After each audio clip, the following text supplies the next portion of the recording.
Hello. So in this presentation, we're going to be discussing Juan Gris, order, harmony, and the evolution of cubism. So this presentation explores Juan Gris, one of the most influential yet often overlooked masters of cubism. His work brought unique structure and clarity to a movement known for experimentation and fragmentation. Today, we look at how his contributions reshaped modern art. This project was prepared for LS for 11, focusing on the Hispanic avant-garde and its artistic movement. By examining Gris's work, we gain a deeper understanding of how Hispanic artists shaped international modernism. The course allows us to recognize Gris not only as a cubist but as a major avant-garde thinker. Our focus centers on how Gris refined and elevated cubism through order, balance, and intellectual discipline. We will explore how these characteristics contrast with the more intuitive approaches of Picasso and Braque. This contrast highlights Gris's role in advancing the movement. Throughout this presentation, you will see how Cubism evolved from radical experimentation into a sophisticated visual language. Much of this transformation is attributed to Gris's meticulous methods. His approach proved that structure and creativity can work powerfully together. Finally, I will walk through the key artworks and explain how they demonstrate the principles of Gris and how he introduced them to Cubism. This work allows us to see the consistency and clarity embedded in his vision. With the overview, we are ready to begin exploring his life and artistic journey.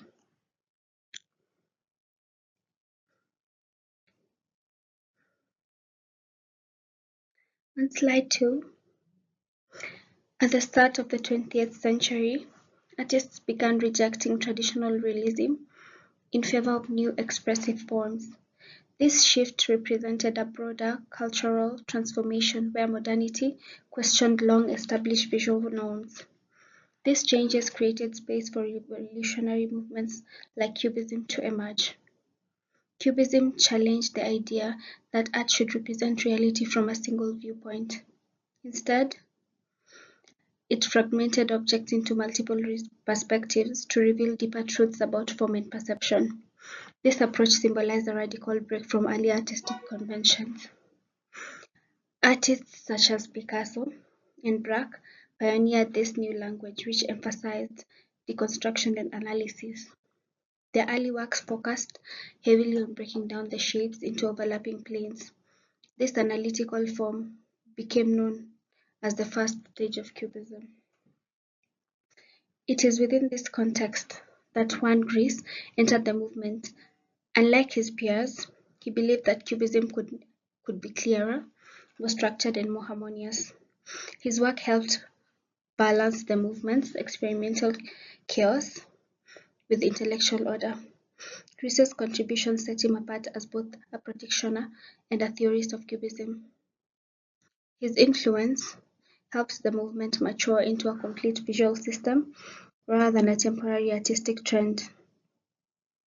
Understanding this background helps us appreciate his unique role in modern art.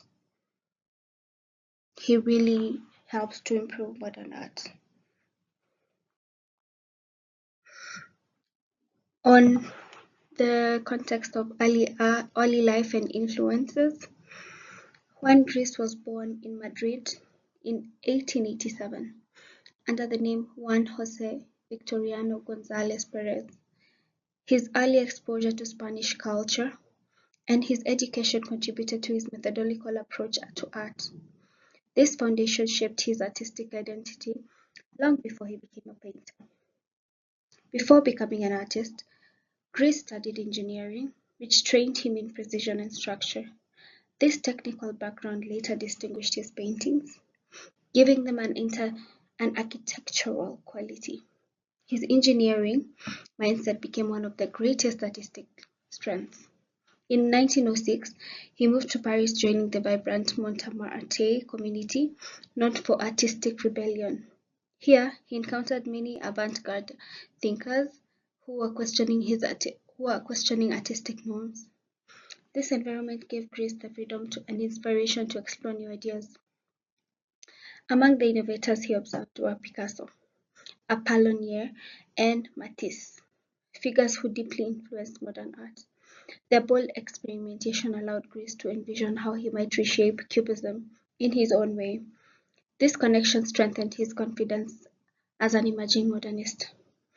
Perhaps most significantly, Greece was influenced by Paul Cézanne's view that nature could be understood through geometry. Cézanne's view formed the philosophical backbone of Cubism. This influence stayed with Greece throughout his entire artistic career.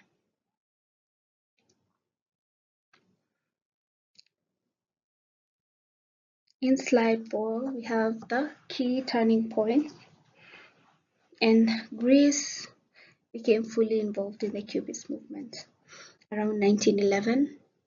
His timing placed him at the center of one of the most important artistic revolutions of the century.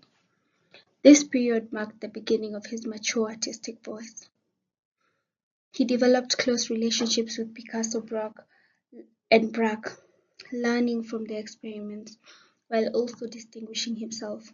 This friendship exposed him to the core debates shaping Cubism. Through them, Greece found a space to continue his own structured ideas. As Cubism evolved, Greece transitioned from an analytical to synthetic Cubism. Earlier and more deliberately than many artists, synthetic Cubism allowed him to rebuild forms rather than simply break them apart. This reconstruction aligned perfectly with his orderly aesthetic. His background in engineering naturally pushed him to explore visual order, proportion, and intellectual coherence. These attributes gave his paintings a unique sense of structure. This clarity became his signature contribution to Cubism. Over time, Greece became recognized as one of the leading figures of Cubism, mature faith. His work represented a balance between reason and emotion.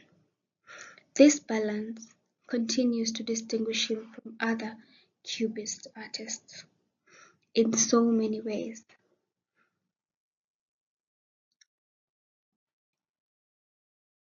In this slide, we're going to have Still Life and Checked Tablecloth, 1915, one of his works.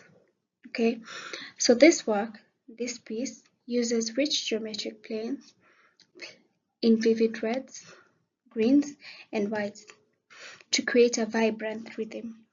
The interplay of colors enhances the structural composition.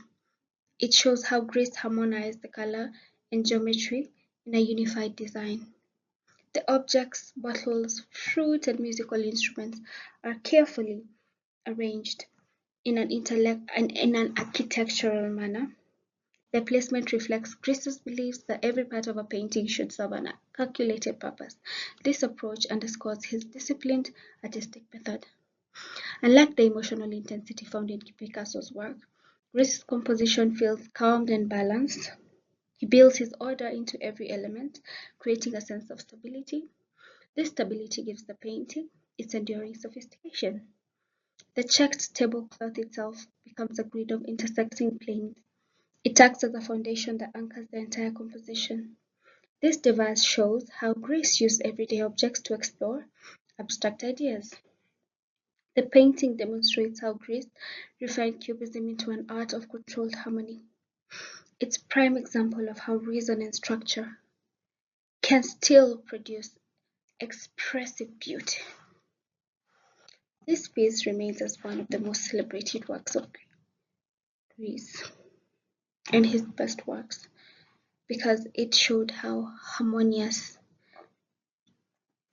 colors can be and geometry can be. In this slide, we have work 2, which is Portrait of Picasso, 1912. And in this portrait, Picasso is reimagined through crystalline geometric shapes instead of realistic features. Greece translates the human figure into a system of facets and planes, rather. This highlights his analytical approach to portraiture. Despite the abstraction, the portrait maintains warmth and unity. Greece uses color and composition to keep the image coherent and inviting. This reveals his ability to merge rationality with emotional nuance. The portrait reflects Greece's deep respect for Picasso, while asserting his own artistic identity. He pays homage without imitation. This balance strengthens his standing within the Cubist movement. This image also showcases how Greece approached complex subjects with clarity and precision. He reduces the complexity to essential shapes without losing meaning. This makes the portrait both intellectual and accessible. Ultimately, Portrait of Picasso demonstrates Greece's ability to humanize abstraction. It proves that Cubism could portray personality, not just form. This innovation helped expand the expressive power of the movement.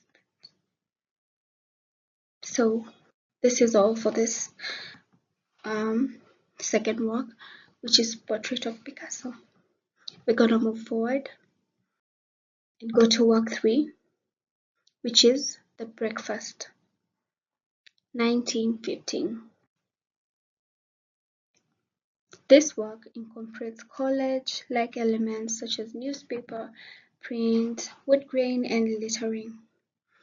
These textures create a playful yet sophisticated surface. Grace pushes Cubism further by blending real materials with painted forms. The composition reconstructs familiar breakfast objects in a highly stylized way.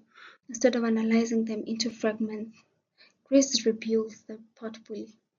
This reconstructive approach embodies the principle of synthetic cubism.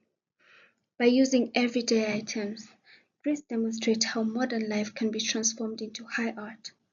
This reflects Cubism's interest in a mass culture and urban experience. Grace elevates the ordinary materials to the realm of philosophical inquiry. This painting challenges viewers to question what is real and what is representation. Grace blurs these boundaries deliberately. This creates a dynamic interaction between the viewer, the object, and space. Overall, The Breakfast highlights Grace's ability to combine rigor and imagination. It stands out as one of his most engaging and innovating works. The balance of structure and creativity is unmistakable, as you can see in this slide. As we move forward to the next slide, which is avant-garde contribution, we're going to see that one Grace brought discipline, clarity, and structural integrity to Cubism. His orderly approach contrasted with the movement's earlier chaos. This difference pushed Cubism towards maturity.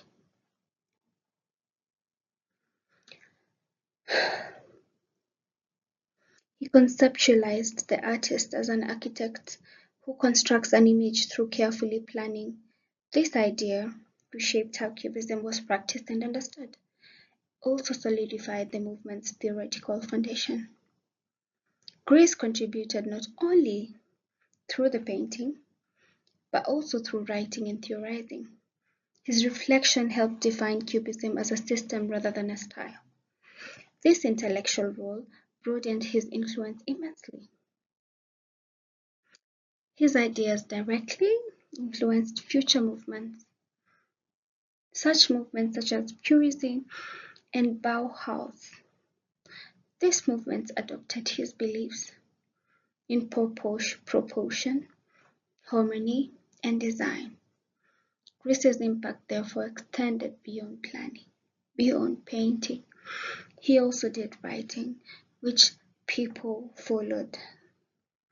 Through his innovations, Greece helped transform cubism into a universal visual language. His structure approach provided a bridge between early experimentation and later modernism. This makes him a central figure in avant-garde history. Yes, gonna move forward to the next slide. His legacy.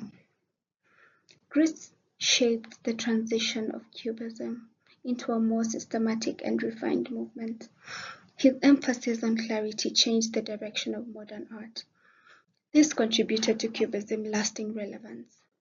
He demonstrated that reason and emotion need not to be opposites. Instead, he showed they could complement each other in powerful ways. This idea reshaped how artists approached abstraction. His influence extended into architecture, design, and visual communication. Many contemporary design principles echo his balance and form and function. His legacy reaches well beyond painting. Despite his early death, which was in 1927, Grace's innovations continued to inspire later generations. Artists looked to him as an example of disciplined creativity. His ideas became foundational to modern aesthetics.